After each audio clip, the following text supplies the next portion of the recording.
All right, in this video demonstration here, we're going to show you the Pride Tranquil 2. This is called the PLR-935. Now this is the medium version here. I'm not even sure which color it is in this box, but we're going to go ahead and unbox this. This is actually for a customer, so I might actually unbox this a little bit differently, but I will kind of go over the process of what you're going to do. So you are going to receive your lift chair on a pallet like this. They're all going to come on a pallet, or they should come on a pallet unless the freight carrier takes it off a pallet in shipping.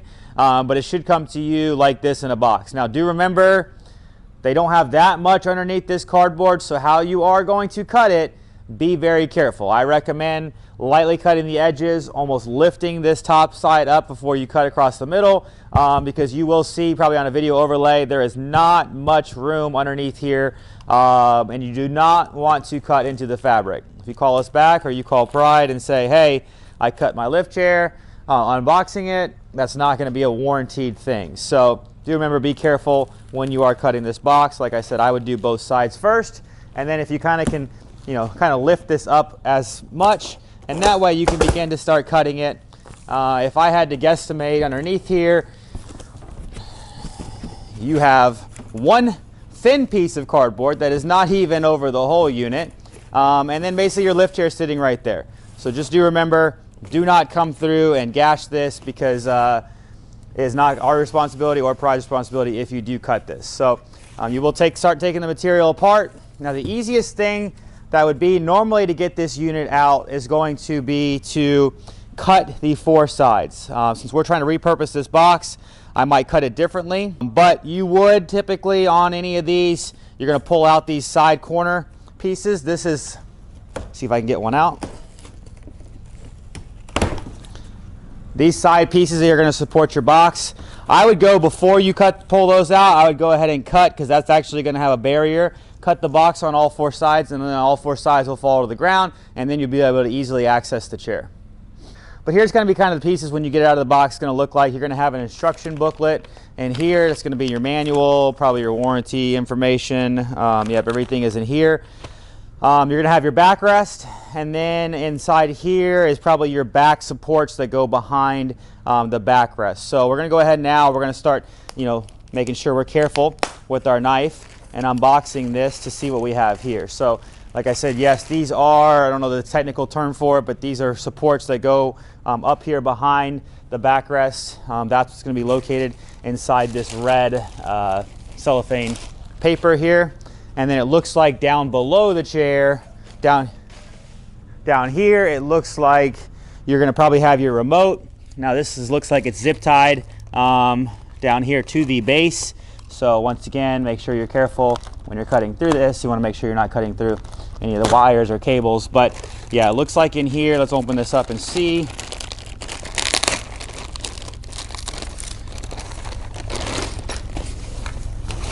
So yes, inside this box looks like your remote, and then your power cord for the unit. So now we're going to go ahead, and what we're going to do next is which we will need two people to do. We are going to drop the back onto the base. Your back is actually going to drop onto these two clips here, and it's going to snap in place. Now do make sure when you do that, that you are being careful of your cables. Your cables are tucked in here, so you want to make sure that you do bring them out so that you're able to still connect them. If you leave them in here, drop your back on, it's going to be harder to access your cables. So I'd probably recommend going ahead and pull your cables out towards the back of the unit. And then now, like I said, we're going to need two hands to take this, and we're going to drop the back onto the base. Before we drop the backrest on, one thing I do recommend is to make it a lot easier for the customer. You do actually have a hole back here that you can drop your remote through, whether you want to keep it on the right hand or left hand. I'm just going to do left hand for this side. I would run the remote through here. And then you want to make sure you look in there. You are going to have 5 pins, and make sure you're not forcing this in. So it should align up perfectly. It should just slide right in, and then it will clip, and that's going to hold it in place. But I would run that first before you drop the backrest on. But your other cables that are still here, your gray and your yellow connectors, you can do that once you have the backrest on. So now we're going to go ahead, we're going to grab that backrest, and we're going to drop that onto the base. This backrest is not overly heavy, so I'm going to go ahead and try to line this one up by myself. Really, you want to make sure you have it on both sides. you'll see you have U-shaped clamps in there, and then you're going to basically put it on until you hear it click. So I'm going to stop talking now so you might be able to hear it. So that clicking sound means you are locked in. Just to double, you can make sure and pull up on it, make sure your backrest does not move, but once you're clicked in place, you are secured. Inside your manual or with your packet with your remote, you're actually going to have 2 of these screws and an Allen key.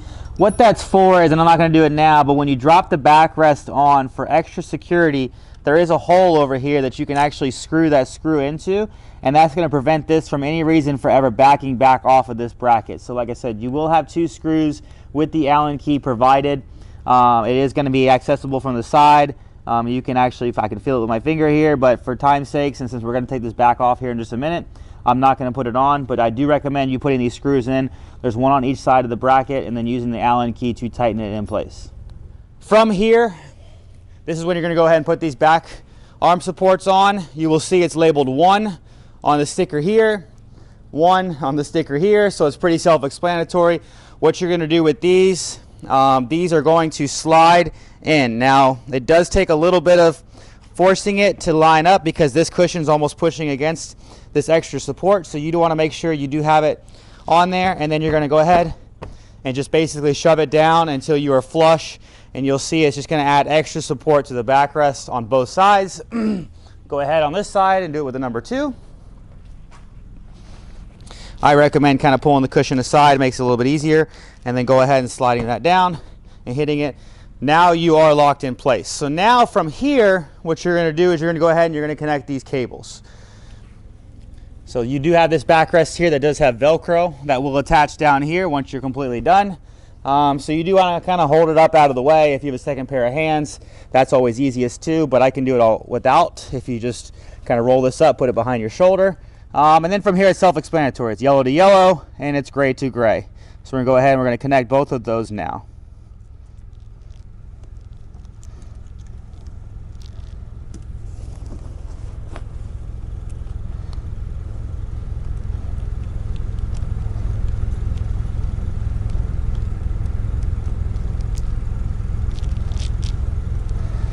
All right, and then the last thing that you're going to connect while you're down here is attached to the back frame is actually going to be where you would put your main power source into. So from here, once again, you can't go wrong. This can only go in one way. This end is going to go into an outlet. This little piece, you'll see it has 2 pins, one pin that's bigger than the other. Same concept.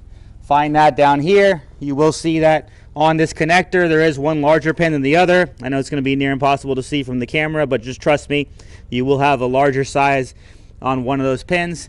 Connect that, and then basically you're ready to go. You can then Velcro the back of this on. What I did not do in this video that most people will do is you are going to want to take it off of these supports down here. Since I am reshipping this to a customer, I am leaving that on there now, but you do have cardboard that's just going to basically help prevent that from puncturing through the box and shipping. That sits on 4 pegs. Now those 4 pegs are adjustable, so if you feel like it's slightly off, it's probably not the unit, it could be the floors in your home, but just like on a refrigerator, on other appliances, you can kind of adjust the pegs to make sure that this unit levels out. So now what we're going to do is we're going to go ahead and we're going to turn this around, we're going to plug this in, and then we're going to film a full video review of this unit going over all the features. But this is basically what you would do for the PLR-935, the Tranquil 2 lift, how to unbox it and how to assemble it and get it ready to go. Hi, I'm Mark. And my name is Alex. We're co-owners of Marc's Mobility. I started this company in 1995. We sell many products, not just what you see in this video. If you have any questions or concerns, please call us at the number below at 800-677-6293. Thank you, and have a wonderful day.